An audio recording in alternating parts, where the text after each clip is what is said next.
자, 우리 하나님 말씀은 사도행전 7장입니다. 사도행전 7장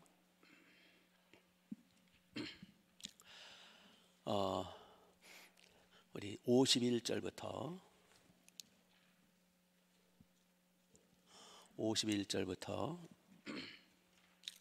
우리 한 절씩 교독합니다. 신약성경 199페이지 199페이지.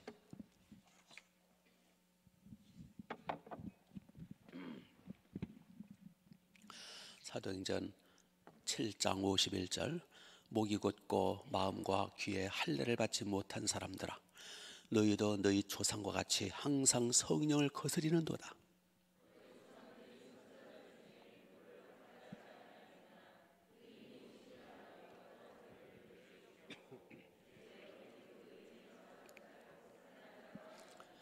너희는 천사가 전한 율법을 받고도 지키지 아니하였도다 하니라.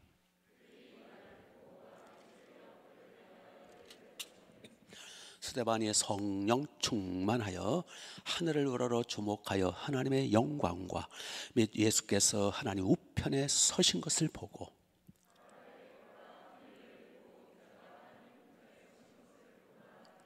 그들이 큰 소리를 지르며 귀를 막고 일제히 그에게 달려들어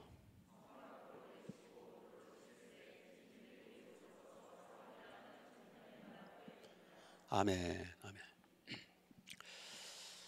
주일 저녁마다 사도행전 말씀을 보고 있습니다. 자, 이 사도행전 7장은 전체가 스데반의 설교예요. 스데반이 모인 수많은 무리들, 바리새인들, 제사장들, 유대인들을 향해서 쫙 이제 설교를, 지금 이제 어느 자리냐면 사내들인 공의회, 재판석에 있는 거예요. 재판받는 사람이 말이 많아요. 쫙 설교를 하는 거예요. 근데 희한한 것은 스데반이 워낙 성령에 충만하고 워낙 용기 있게 담대히 설교를 하니까 이 긴 설교를 다 들어 이 인간들이 압도를 해버리는 거예요. 지금 71명으로 구성된 재판관들이 앉아가 사내들은 공의에 앉아가지고 이 스데반을 가운데 앉혀놓고 재판장들이 71명이 둘러앉은 거예요. 그리고 뒤에는 방청석이 있고, 지금 엄청난 그런 규모의 모임이죠. 거기서 스데반이 지금 죄수로 잡혀온 거예요. 이단 이괴수 예수를 증거했다고 잡혀와 가지고 이제 신문을 하는 거예요. 신문을 할 때 여기 이제 6장 13절 보니까 이 거짓 증인들을 많이 세워요. 하여튼 이 악당들은 거짓 증인, 거짓 증인들을 세워가지고 스데반이 율법을 무시했다, 모세를 깔봤다, 뭐 성경을 무시했다, 그거 아니잖아요. 율법의 완성이지 율법을 무시하는 거 아니잖아요. 스데반이 언제 성전 무시했고 언제 모세를 무시했어요. 모세 말씀도 하나님의 말씀인데 이 거짓 증인들을 세워가지고 스데반을 이제 고소를 하고 막 이제 막 변론을 하는 거죠. 그때 이제 스데반이 7장 이제 2절부터 스데반이 설교를 하는 거예요. 부영더라 하면서 거기서는 정말 살벌한 재판석이거든요. 정말 그 자리에 서면은요 오줌을 지릴 수밖에 없어요. 거기서 예수님도 죽였거든요. 가장 무서운 게 종교 재판이에요. 종교 재판은요 피도 눈물도 없어요. 자기들의 교리에 틀리면 가차없이 죽이는 거예요. 그러한 무시무시한 종교 재판 석상에서 스데반은 성령이 충만해가지고 담대하게 설교를 하는 거예요. 그 설교 내용이 이제 2절부터 쭉 나와요. 부형 여러분 들으소서. 2절에 우리 조상 아브라함이 하란에 있기 전 메소포타미아에 있을 때에 하면서 영광 하나님이 우리 조상 아브라함을 불러가지고 창세기 12장에 나오죠. 쭉 이스라엘의 그 2000년의 역사를 쭉 해서 설교를 하는 거예요. 설교 결론이 뭐냐? 51절에 51절. 같이 한번 읽어볼까요? 51절 시작. 목이 곧고 마음과 귀에 할례를 받지 못한 사람들아, 너희도 너희 조상과 같이 항상 성령을 거스리는도다. 그러면서 52절, 너희 조상들이 선지자를 다 죽였지 않느냐? 너희 조상들이 예수도 잡아 죽였지 않느냐, 이 살인자들이다. 이게 결론이에요. 우리 조상 아브라함 때부터 항상 우리 조상들은 이렇게 목이 곧고, 특히 모세 때를 많이 여기서 말씀을 해요. 모세 때 하나님의 종 모세가 너희들을, 우리 조상들을 애굽에서 이끌어냈을 때에 얼마나 목이 곧고 얼마나 강팍하고 마음과 귀에 할례를 받지 못해서 늘 하나님을 원망하고 하나님께 대들고 하나님께 불평하여 우리 조상들이 다 광야에서 엎드려져 죽었지 않느냐. 이사야 시대 때도 그렇고 히스야 시대 때도 그렇고 우리 조상들은 항상 하나님을 향해서 대적했지 않느냐. 사사 시대 특히 그랬죠.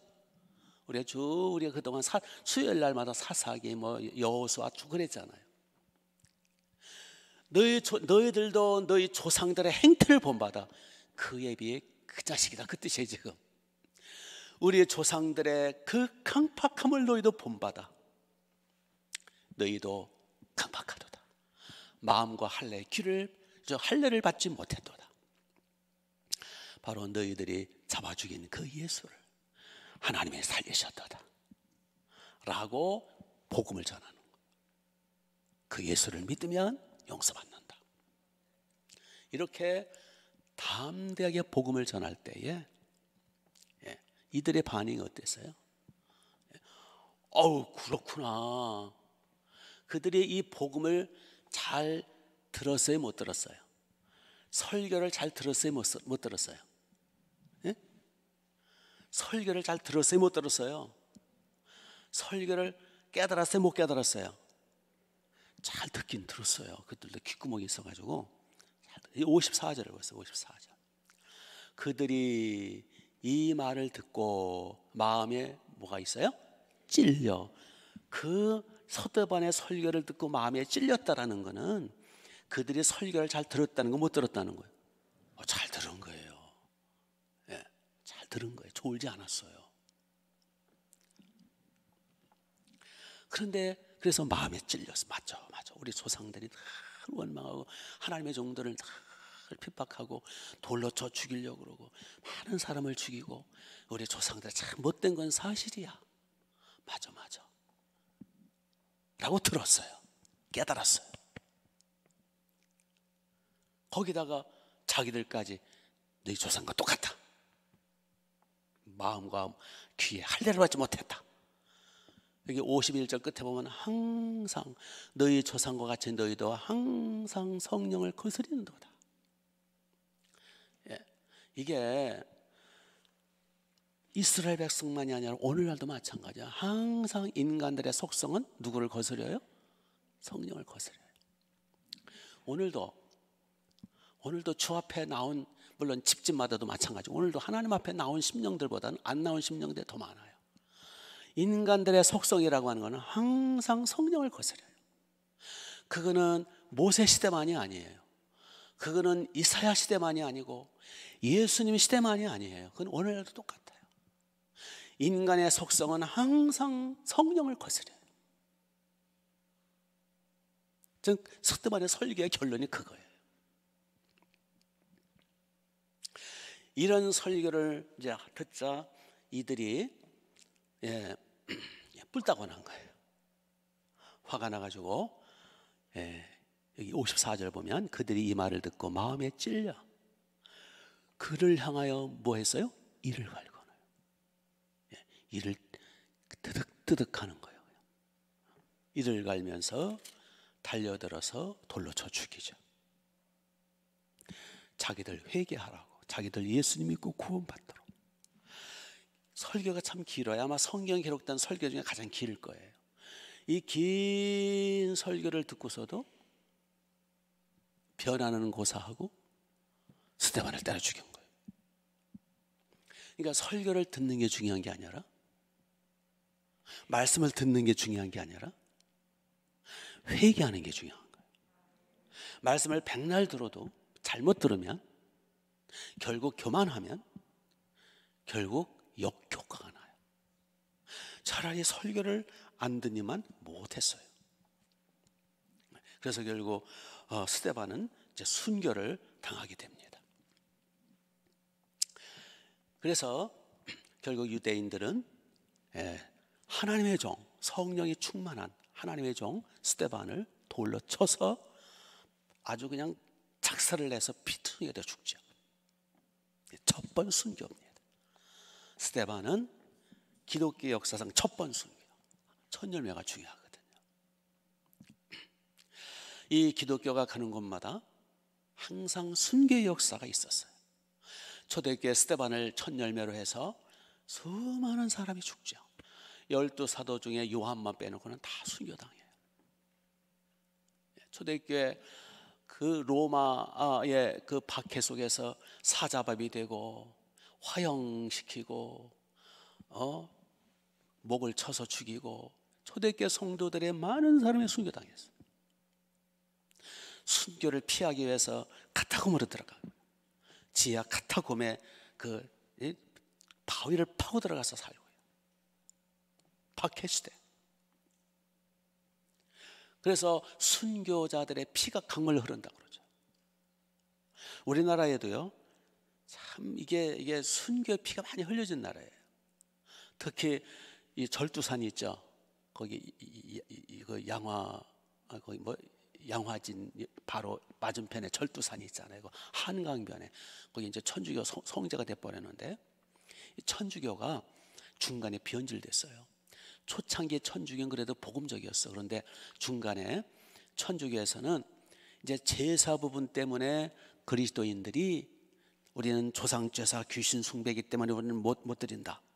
그래서 절두산에 죽은 수백 명, 수천 명의 사람들이 제사 부분 때문에, 우상 숭배 제사 부분 때문에 순교당했거든요. 그러니까 그 소식을 듣고 로마 교황청, 바티칸 교황청 거기 그 교황이 뭘 내렸냐면은, 그러면 제사 지내는 게 우상 숭배 아니다, 제사 지내라, 그렇게 허용을 해줬어요. 그리고 지금 천주교 제사 지냅니다. 향불 피우고. 웃기는 종교예요, 천주교. 그러니까 그때까지만 해도 그 대원군 시대죠. 대원군 시대 그 무렵만 해도 천주교는요, 제사는 우상 숭배다. 잡신 이런 거, 조상제사 이런 거 하면 안 된다. 그래서 우리 천주교 신자를 위해서 많은 성도들이 제사를 거부하다가, 우상 숭배를 거부하다가, 이런 조상도 몰라보는 놈이 있나? 이게 야수교 이 야만인들 아니야? 그래가지고 다 끌어다가 너 예수님을 부인할래? 순교당할래? 예수님은 나의 하나님, 나의 주님이십니다 고백하는 사람들은 다 갔다가 목을 자르는데, 그 절두라는 게 절두라는 거 아시죠? 머리를 절단했다는 거. 이게 무슨 뜻이냐면, 옛날에 작두라는 게 있어요. 옛날에 우리 집에서 소를 먹였기 때문에 참 작두로 엄청나게 풀은 잘 베어지는데, 작두가 볏짚은 겨울에는 볏짚을 작두로 썰어가지고 죽을 써서 소를 먹이거든요. 볏짚은요 질기고 단단해요. 볏짚을 넣고 작두질을 하려면 힘들어요. 그래서 작두란을 늘 갈아서 볏짚을 한 움큼씩 넣어가지고 썰어가지고 그걸 죽을 써서 소를 먹이는 거예요. 볏짚을 자르는 거를 작두라 그래요. 젊은 사람들은 뭔지 모를 거예요. 그 작두를 수십 개 갖다가 줄을 세워가지고 한 놈씩 와. 예수님 부인할래? 너 믿을래? 주님은 나의 하나님이십니다. 그러면은 엎드려. 그리고 작두날에다가 목을 딱 내고 작두를 쓰는 거예요. 볏짚처럼 여물처럼 작두를 썰어서 죽였어요. 그래서 거기를 절두산이라. 그래서 작두로 목을 내가지고 썰면 땡그랑하고, 이게 이게요, 뼈가 작두로 탁 누르면 금방 이게 끊어지거든요. 그러면 이 머리가 댕글댕글 굴러가지고 한강에 빠져. 거기가 절두산이에요. 새남터 들어보셨죠? 거기도 수많은 성도들이 죽은 거예요. 예수님은 나의 하나님, 나의 구원자십니다 라고 고백하고 죽은 거예요. 우리나라에 수많은 순교피가 흘렸어요. 여러분은 어떻게? 한 사람씩 와가지고, 자, 이북에서 내려왔어. 1호 대상이 기독교인이거든. 한 사람 줄을 세워가지고, 너 예수님을 부인하고 살래? 예수님 믿고 여기서 총살당할래? 그러면 과연 몇 사람이나 예수님은 나의 하나님이십니다 하고 고백할 사람이 몇이나 될까? 예? 지식이 중요한 게 아니에요. 성경 백날 알으면 뭐해요? 중요하죠. 그것도.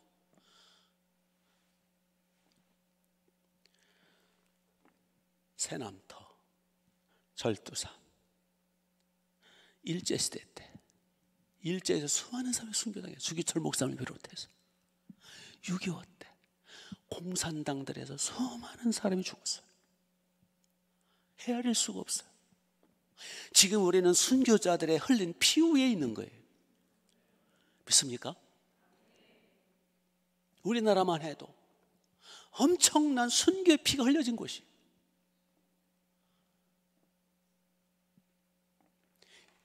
기독교 역사상 지금도 이게 스데반이 첫 순교자라 그랬죠. 그 이후로 수많은 순교 지금도 인도네시아에서는 회교권이거든요. 인도네시아는 수많은 사람이 이 회교도들이 들이닥쳐가지고 오제 같은 데는 거기 신문 보도도 안 된다고 그래요. 예? 가끔 이제 특정 보도를 해요. 그러면 예배 드리고 있을 때 이 무슬림들이 휘발유 뿌리고 불을 질러버리고, 무슬림들이 아주 독종들이거든요. 나쁜 놈들이거든요. 자, 우리는 첫 번 순교자 스데반을 보면서 우리도 순교적 자세를 가지고 예수님 믿지 않은 거예요. 믿습니까? 예. 자, 오늘날은 얼마나 안락하고 편안한지, 이 안락함과 평안함이 복인지 아닌지는 모르겠어요. 이 안락함과 편안함 때문에 참 온갖 시설 다 돼 있고 널찍하고 푹신하고, 참 영상, 음향, 와, 주차장, 세상에 인류 역사상 이렇게 좋은 때가 어디 있었을까? 그런데도 안 나오는 거예요. 그런데도 와서 기도를 별로 안 하는 거예요. 그런데도 와서 불평불만이고요, 감사한금 한마디 없고요. 예? 참 이게 복인지 저주인지는 나중에 봐야 알아요. 이러한 안락함 속에서 졸다가 하고, 그저 모이지 않고 사모하지 않고 나태하고 게으르고, 그거는 복이 아니에요.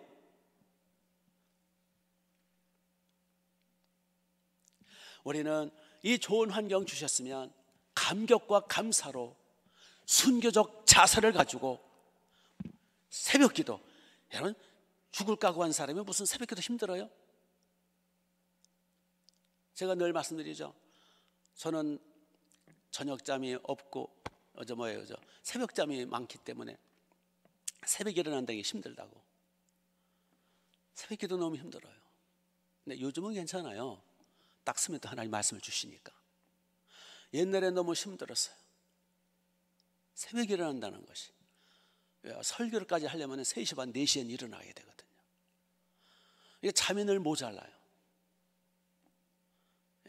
잠이 모자라니까 머리도 잘 안 돌아가고 늘 피곤하고 늘 지치고, 그래요.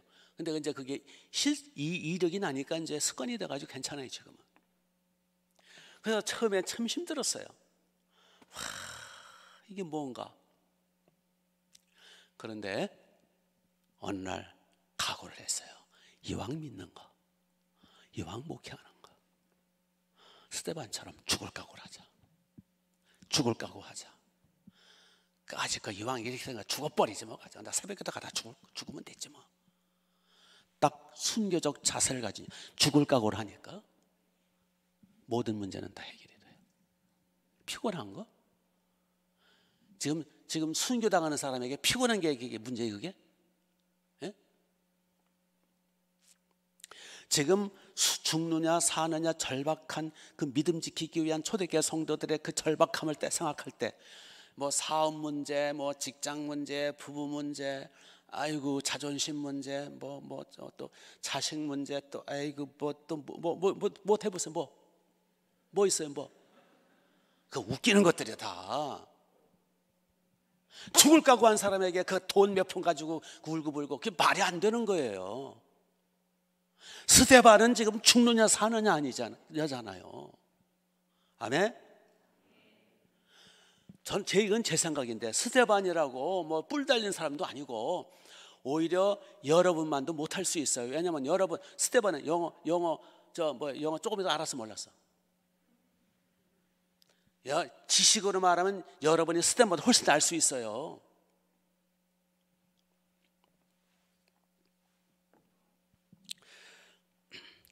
우리 스데반의 그 순교당하는 모습 멋있어요.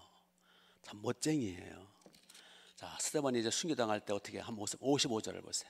스데반의 성령이 충만하여 하늘을 우러러 주목하여 하나님의 영광과 및 예수께서 하나님 우편에 서신 것을 보고, 뭐라고 그럽니까? 보라, 하늘이 열리고 인자가 하나님 우편에 서신 것을 보노라 하면서 이 59절 보니까 주 예수여 내 영혼을 받으소서. 60절에 이 죄를 저들에게 돌리지 마옵소서 하고 자녀라. 얼마나 멋있어요? 멋지지 않아요? 내가 왜 죽어야 돼? 이 왼수놈들, 내가 죽어가지고 너희들 가만두나 봐라. 귀신이 돼가지고 나타나야 다 너희들 복수할 거다. 그게 아니라 정말 멋진 모습으로 순교당하잖아요. 주여 우리에게도 이런 믿음을 주소서.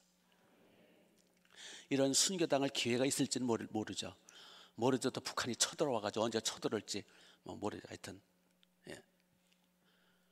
이런 기회가 있을 때 준비하시고, 이런 순교당할 기회가 없더라도 우리 이러한 자세를 가지고 믿음 지키고 모이게 힘쓰고, 오늘 하루하루 꽃감 빼먹듯이 하루하루 희낙낙하다가 나중에 큰 후회하지 말고, 우리 죽을 각오로 순교적 자세를 가지고 스데반을 생각하고, 초대교회 절두산에 목이 잘려서 작도록 목이 잘려 죽은 순교자들을 생각하고, 우리도 믿음 지키고 모이게 힘쓰고 열심히 이 복음을 증거하고, 스데반이 설교하고 복음 증거하다 순교당했잖아요. 그럴 때 그 상이 얼마나 크겠냐는 거예요. 아멘.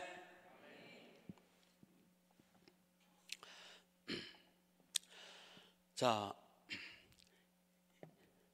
이제 스데반이 이렇게 이제 순교를 당했는데, 스데반을 죽인 이 박해자들, 이 가해자들을 잠깐 살펴보도록 하겠어요. 스데반을 죽인 자들이 누구죠? 이 인간들. 스데반을 죽인 자들이 주동자가 누구죠? 산헤드린 공의회원들이에요. 즉 재판관들, 즉 지도자들이에요. 대제사장, 제사장들, 바리새인들, 율법사들, 그 당시 게라산 같은 지도자들이었어요. 종교 지도자들. 오늘날 말하면 장로급, 권사급, 목사급 이상, 이런 자들이 스데반을 죽인 거예요. 그들이 로마 사람 아니에요. 이방인들 아니에요. 하나님 모르는 사람들 아니에요. 성경을 가장 많이 알고, 구약 성경을 가장 많이 공부하고, 율법사도 아주 전문가거든요. 율법학자들이잖아요. 성경을 아주 그냥 박사들.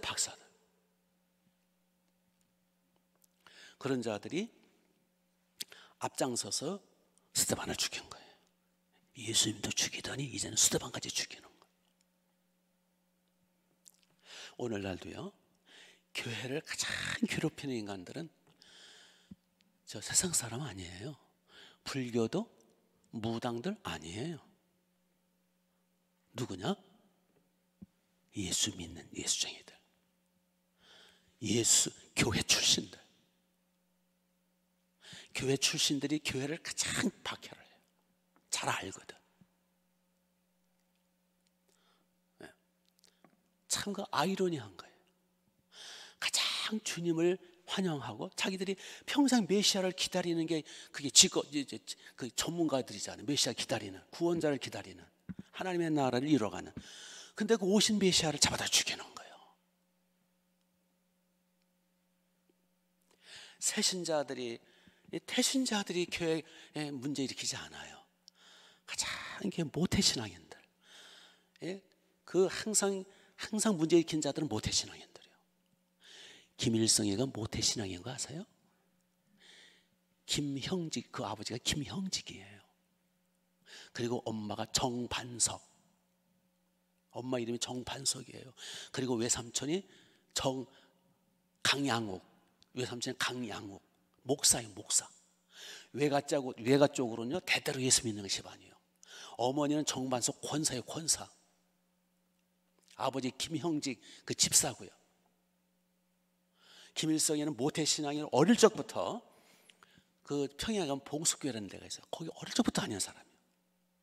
만주에서 났는데 만주에서부터. 모태신앙, 당신 김일성 같아. 조심해. 그렇죠? 15세까지 교회 다녔어요. 그러니까 이제 중등부까지 다닌 거예요, 교회를. 히틀러? 신학교 출신이에요, 그 인간.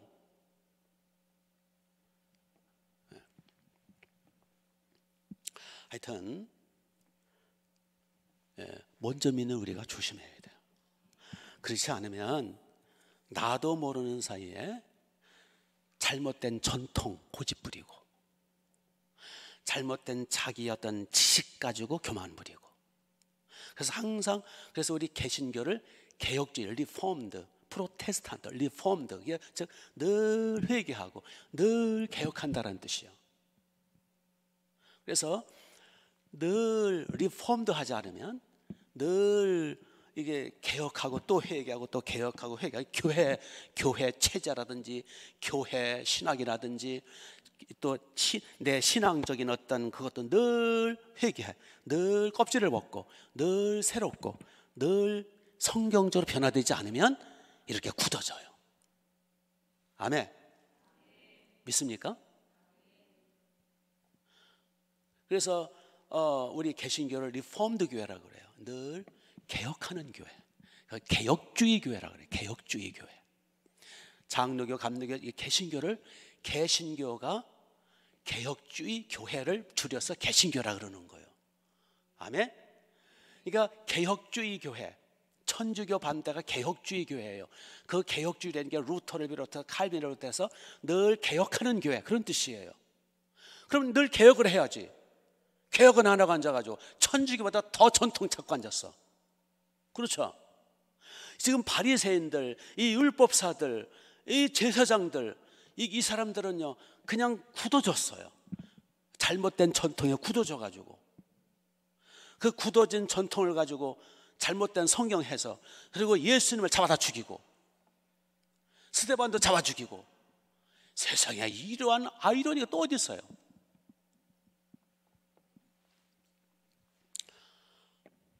동해가 되면 끄덕끄덕 하세요. 가만히 있으면 굳어진 거야. 여기 목이 굳었다 그랬잖아요. 목이 굳었다. 어디 나오죠? 여기 목이 굳은 백성이라. 예. 끄덕끄덕하면 목이 안 굳은 거예요. 가만히 목이 굳은 거지 그게. 입에서 아멘 하면 괜찮은데 그러면 여기 입이 굳은 거지.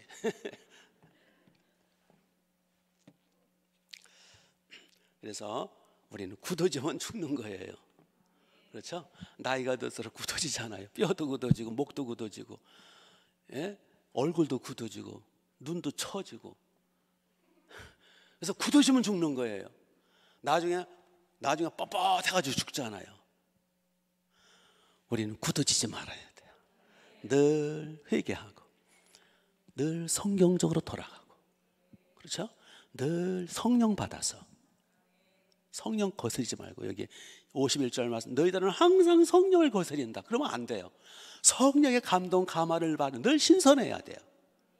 늘 성령의 생수가 흘러야 돼요.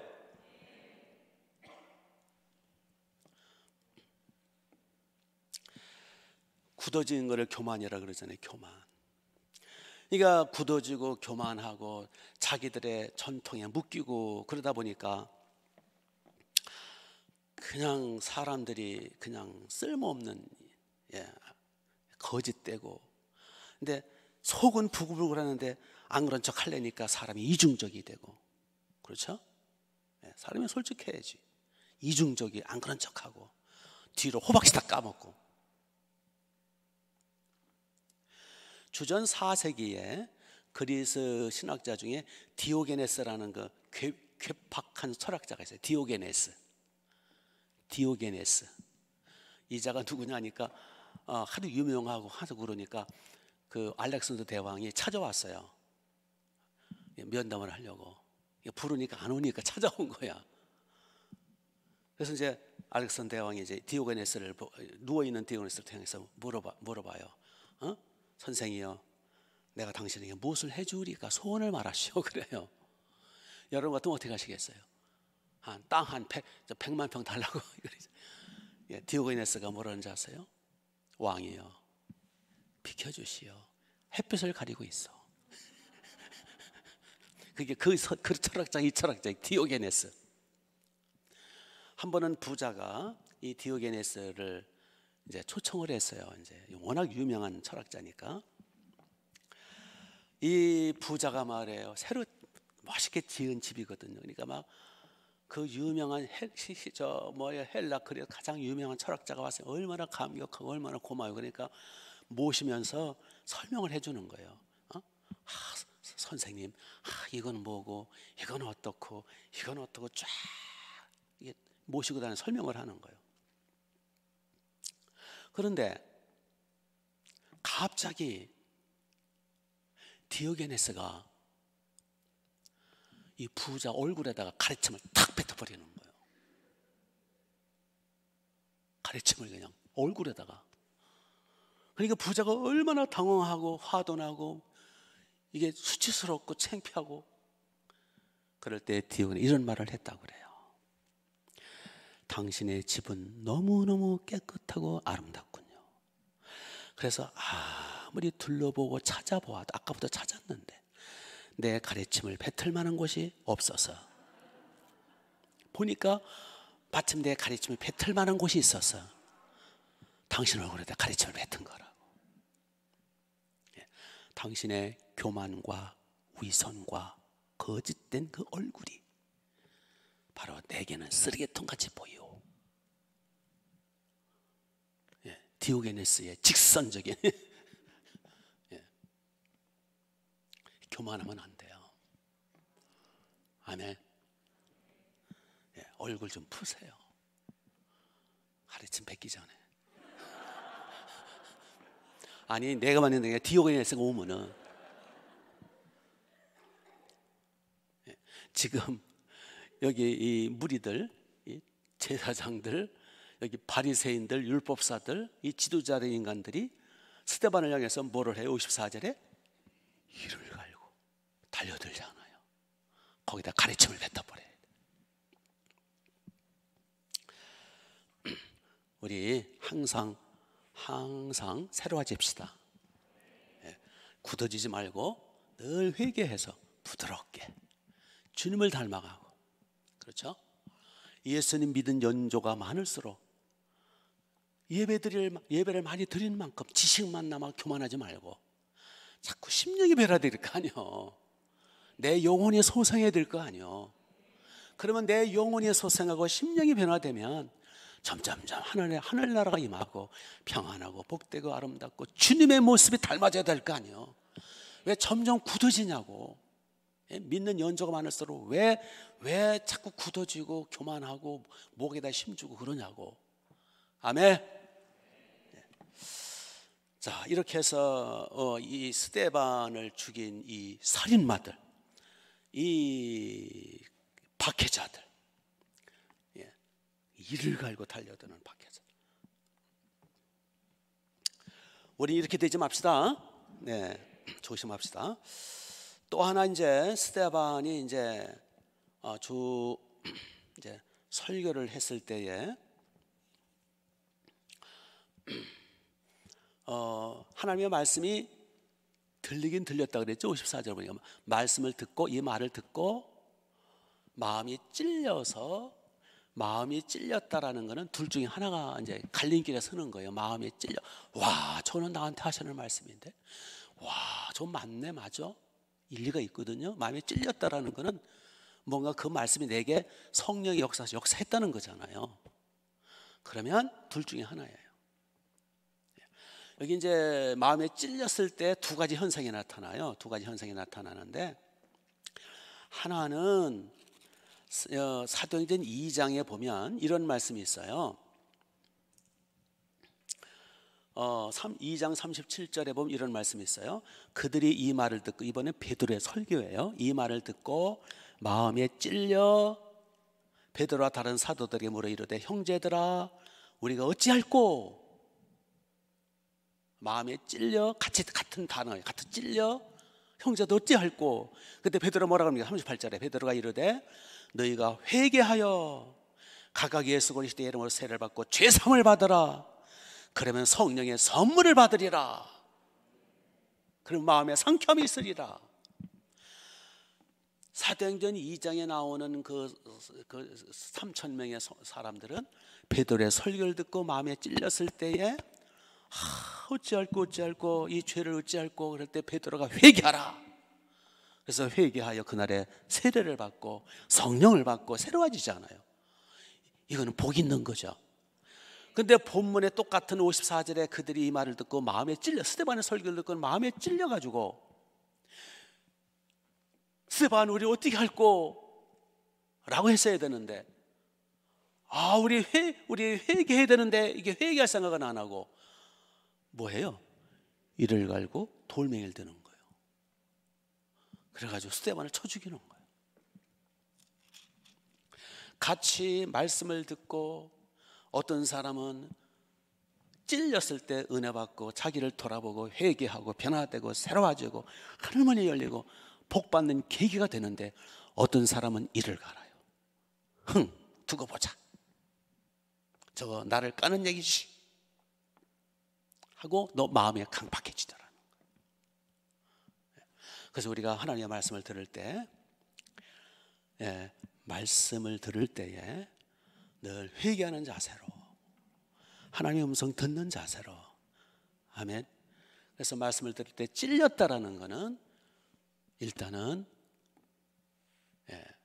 참 하나님 앞에 변화될 수 있는 아주 좋은 찬스가 온 거예요. 그냥 찔림도 없고 감동도 없고 그러면 참 불행한 거예요. 말씀을 들었으면 그 르에마 말씀을 들으면 반드시 찔림이 와야 정상. 왜냐하면 우리는 죄인이기 때문에. 죄인이 찔림을 받는 게 정상이지. 그럴 때 빨리 그거를 하나님의 음성으로 듣고 회개하고 변화된다면 복 있는 심령이 되는 거예요. 그런데 그거를 가지고 자꾸 변명을 하고 또는 핑계에 대고 또는 이를 갈고 복수를 갈고 상처받았다 그러고 치사하게 무슨 상처는 무슨 그런 거 가지고 상처를 받아 회개하면 되지. 아주 치사하고 더러운 인간들 많아요. 어느 부인 집사님이 이게 오래된 얘기예요. 근데 요즘도 가끔 그런 사람 가끔 틀려요. 오래전 얘기인데 한 부인 집사가 저한테 왔어요. 와가지고 기도를 부탁하는 거예요. 자기 남편이 지난 주일날 설교 듣고 막 화를 낸다는 거예요. 그것도 부부싸움 했다는 거예요. 부부싸움을 했다는 거예요. 근데 옛날에는 이제 제자훈련 할 때 한 10명에서 10명씩 모아가지고 안방에서 또는 거실에서 책상을 놓고 앉아가지고 제자훈련 했거든요. 그러니까 자기 남편이 이제 그날 이제 집에 와가지고는 그 둘 다 집사예요. 와가지고 하는 말이 자기 부인을 향해서 왜 너 목사한테 고자질 해야 되냐는 거예요. 고자질 안 했다. 제자훈련 한답시고 돌아다니면서 교회 왔다 갔다 하면서 성역금 한다고 왔다 갔다 하면서 목사한테 고자질 했으니까 목사가 우리 사정을 잘 아는 거 아니냐고. 그러니까 설교식 날 깐 거 아니냐고.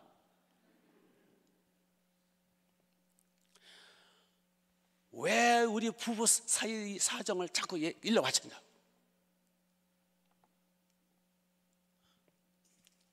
나 그런 게 안 나가겠다. 그거 가지고 태판 싸웠다는 거예요. 그러니까 그 남편은 설교를 할 때 뭐 한 거예요? 찔린 거예요. 찔렸는데 자기 부인이 고자질을 해가지고 자기를 깐 거를 알아요. 그래서 상처를 받은 거예요. 찔렸으면 회개할 생각은 안 하고. 하여튼 우리 설교 들을 때 찔릴 때 어떤 자세를 갖느냐, 둘 중에 하나입니다. 우리 사도행전 2장에 나오는 성도들처럼 우리 회개하고 복 받는 계기로 삼게 되시길 바랍니다. 자, 또 하나 이제 마지막으로 살펴볼 수 있는 것은 이렇게 이제 찔리자 이 사람들이 무엇을 하느냐 하면 복수예요. 그들이 그러니까 71명으로 구성된 사내들은 공회에 그들이 주축이 되는 거죠. 물론 뒤에는 이제 청중들이 있고요, 방청색들이 있고, 이들이 이를 갈면서 스데반한테 달려들어서 57절을 보세요. 그들이 큰 소리를 지르며 귀를 막고 일제히 그에게 달려들어 그를 성받고 내치고 돌로 칠세 그랬어요. 군중심리예요. 군중심리. 혼자는 못해. 군중이 모이니까, 당을 줘서 군중이 모이니까 서로 힘이 생기는 거예요. 그래서 집단주의, 군중심리가 이게 가장 큰 문제입니다. 옛날이나 지금이나.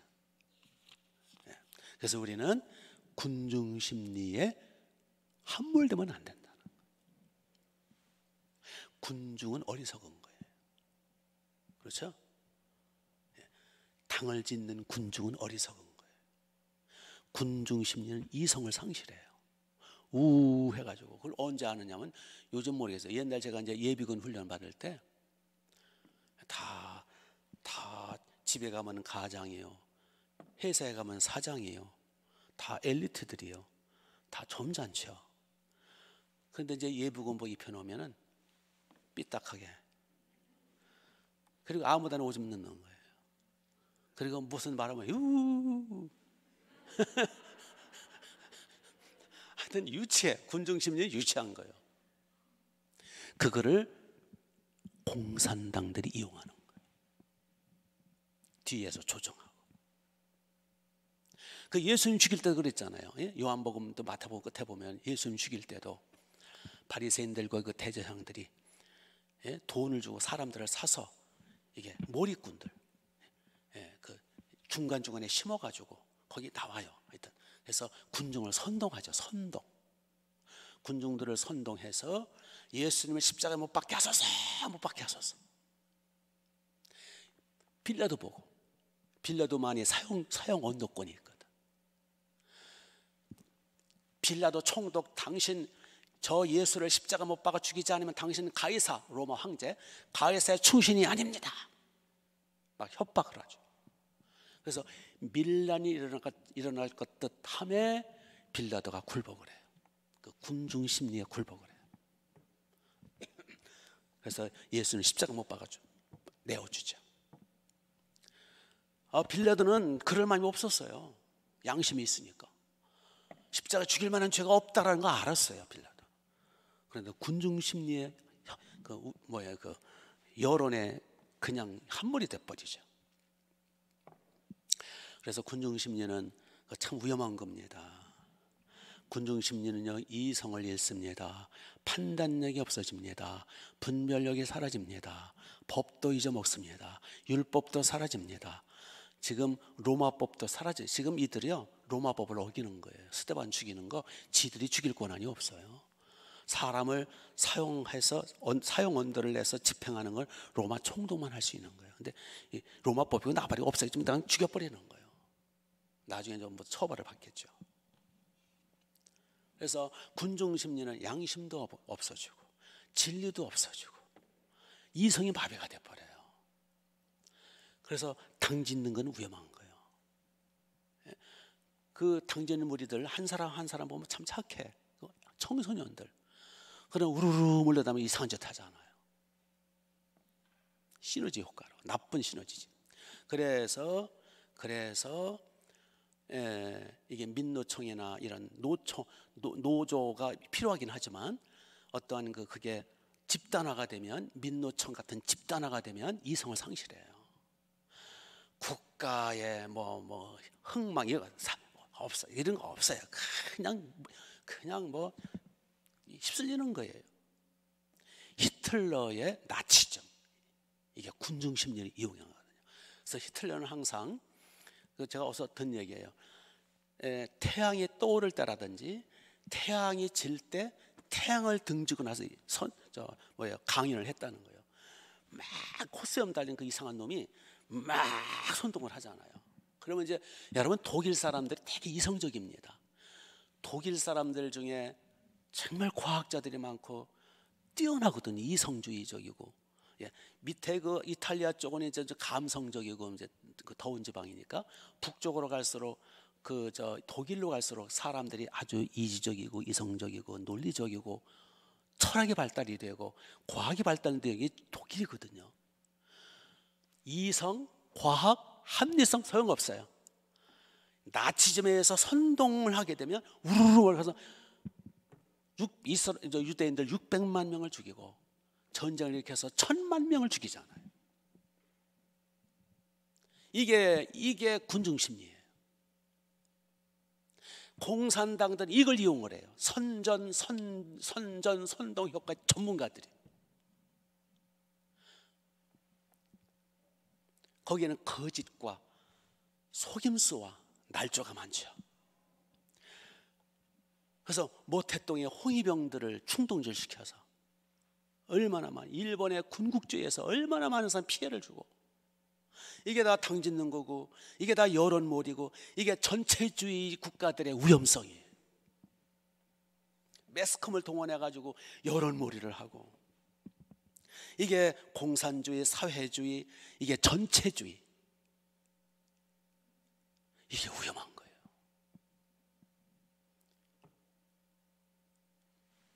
이게 이제 서구라파나 미국이라는 사회는 개인주의고 자유민주주의이기 때문에 그럴 여지가 드물어요.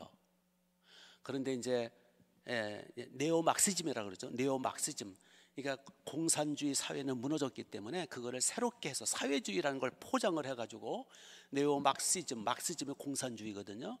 네오막시즘에서 지금은 새로운 공산주의 운동, 그거를 살짝 변형을 시켜서, 그게 이제 지금 우리나라에 침체 들어와 있죠. 이제 주사파 김일성주의라는 그 이름을 내세워서. 근데 여러분, 신앙은요, 하나님은 철저히 개인주의예요. 하나님은 개인주의예요. 예수님 믿는 거 개인적으로, 주는 그리스도 살아있는 하나님의 아들입니다. 개인 고백이에요. 신앙은 개인주의예요. 집단주의가 되면 타락할 가능성이 많아요. 하나님은 개인주의예요. 신앙은 개인주의예요. 은혜 받는 건 개인적이에요.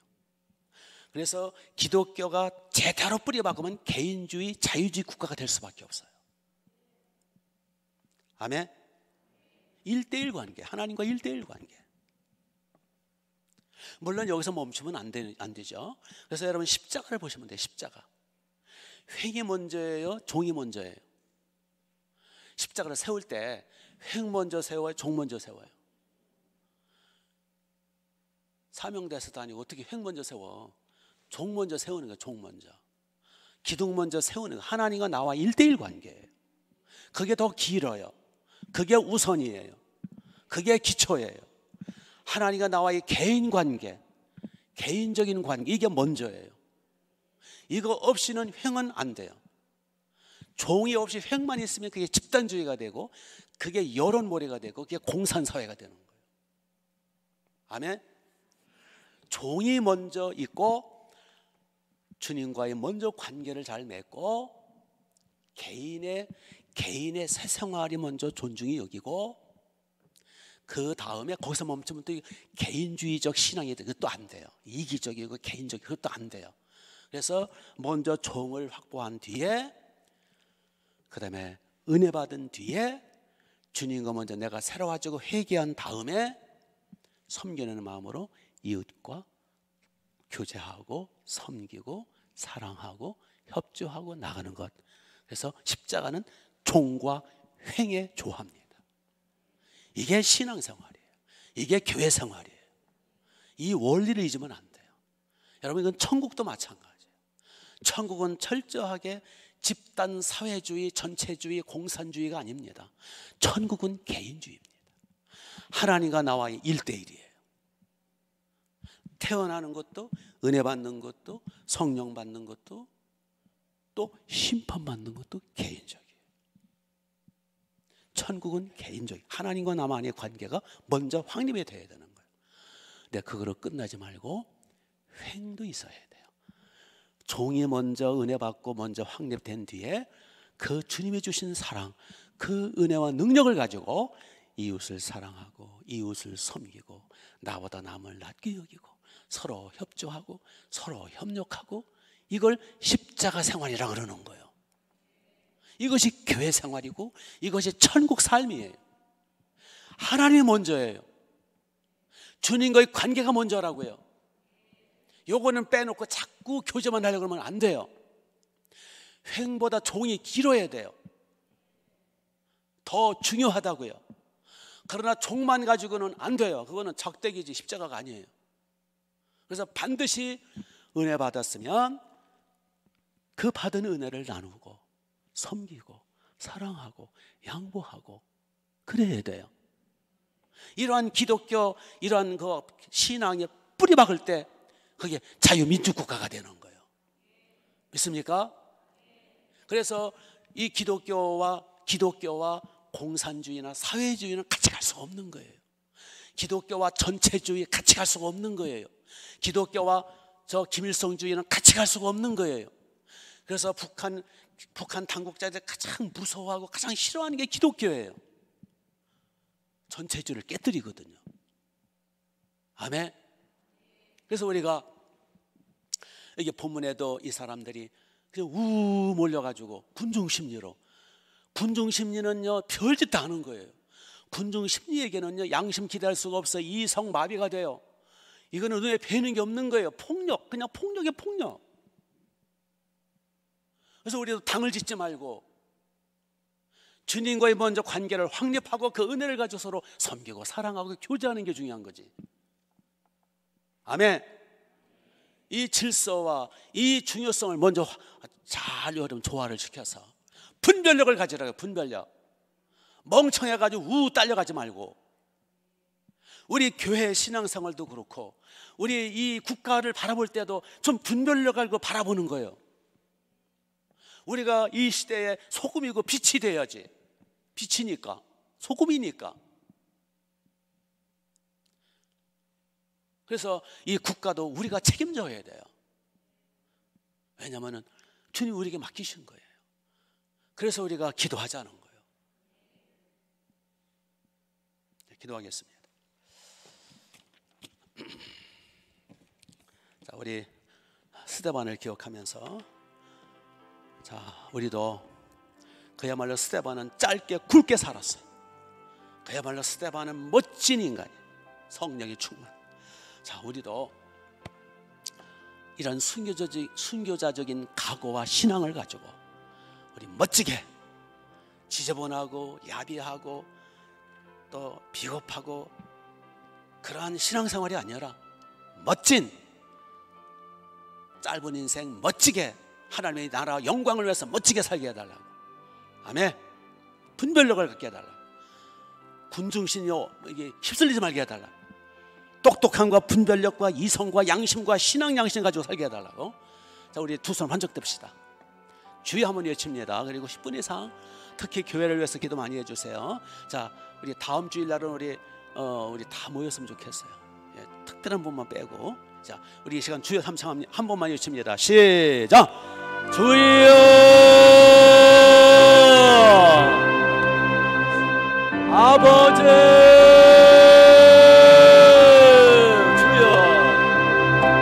주여 우리 모두 스데반 같은 멋진 사나이들, 멋진 주의 종들 되게 하옵소서. 스데반처럼 성령이 충만하여 죽음을 두려워하지 아니하고 복음을 담대히 증거하는 멋진 인생 살게 하옵소서. 우리 모두 스데반처럼 아버지 하나님 심히 하나님이 기뻐하시는 주님의 영광 받으시는 아름다운 인생길 살게 하옵소서. 아버지 하나님 우리 모두 비겁하지 말게 하옵소서. 주여 양심을 아버지 하나님 퍼버리지 말게 하옵소서. 우리의 주님 영광의 주님, 주님만이 길이요 진리요 생명이요 주님만이 나의 생명 나의 소망 나의 기쁨. 주님께 집중해서 주님과 연합하여 주님의 위로와 소망과 기쁨과 성령의 권능으로 승리하면서 또한 그 능력으로 이웃을 사랑하고 이웃을 섬기고 이웃을 아버지 섬기는 아름다운 우리가 되게 하옵소서. 주여 하늘문을 열어주옵소서. 스데반의 용기와 담력을 우리에게 주옵소서. 배짱과 용기를 주옵소서. 우리가 인생을 걸만한 진리, 우리의 운명과 목숨을 걸만한 영광스러운 진리에 우리의 삶을 투자하게 하옵소서. 하나님 우리 아버지 못하라도 우리 아버지 하나님 분별력을 갖게 하옵소서. 주님과의 관계가 뭔지를 알게 하시고 하나님과의 관계가 먼저 중심이 서게 하시고 그 다음에 이웃을 사랑하고 섬기고 이웃을 또한 이렇게 복음을 증거하는 교제하고 친밀한 관계를 갖는 우리가 되게 하옵소서. 주여 중심을 바로 세워주옵소서. 주여 주님과의 관계를 먼저 든든하게 세우게 하옵소서. 주여 하늘문을 활짝 열어주옵소서. 이 시간도 기도의 문을 열어주옵소서. 늘 굳어지지 말게 하옵소서. 굳어지지 말게 하옵소서. 교만하지 말게 하옵소서. 아버지 하나님 주여 전통이나 직분에 굳어지지 말게 하옵소서. 늘 부드럽고 회개하고 새로워지고 개혁하고 변화되어서 늘 우리 아버지는 신앙의 연조가 깊어질수록 많아질수록 더욱 아름다워지고 더욱 부드러워지고 더욱 복되고 아름답게 하옵소서. 이 시간 기도의 문을 열어주옵소서. 회개의 문을 열어주옵소서. 우리의 충만한 이의 성령의 불을 내려주옵소서. 우리의 충만한 이의 하나님의 말씀이 넘치도록 붙들어 주옵소서. 하나님의 영광으로 가득 채워서서 큰 부흥을 부어주소서. 큰 부흥을 부어주소서. 하늘문을 열어주옵소서. 좋은 괴로 말씀의 좋은 괴로 소문에 퍼지게 하소서. 아버지 가나안 성도들의 구름대처럼 벌떼처럼 물밀듯이 물려올 수 있도록 새신자들 태신자들 구름대처럼 은혜주옵소서. 주여 마지막 때 우리와 우리 충만한 열을 써주옵소서. 저 북방선교 감당할 수 있도록 재정적 기름을 부으시며 북방선교 감당할 수 있도록 일꾼들 보내주세요. 일꾼들 통역자들 그리스도하고 같이 오 아버지 오른팔 왼팔 아버지는 누가와 디모데 베고 같은 일꾼들 브리스기라굴라 부부 같은 일꾼들 목을 내놓고 헌신하며 아버지 방패 크라스 일꾼들 방패 크라스 일꾼들을 그럼때 차라고 해주옵소서. 주여 하늘문을 열어주옵소서. 주여 복을 내려주옵소서. 주여 사명 감당할 수 있도록 필요한 모든 것들을 공급해 주옵소서. 예수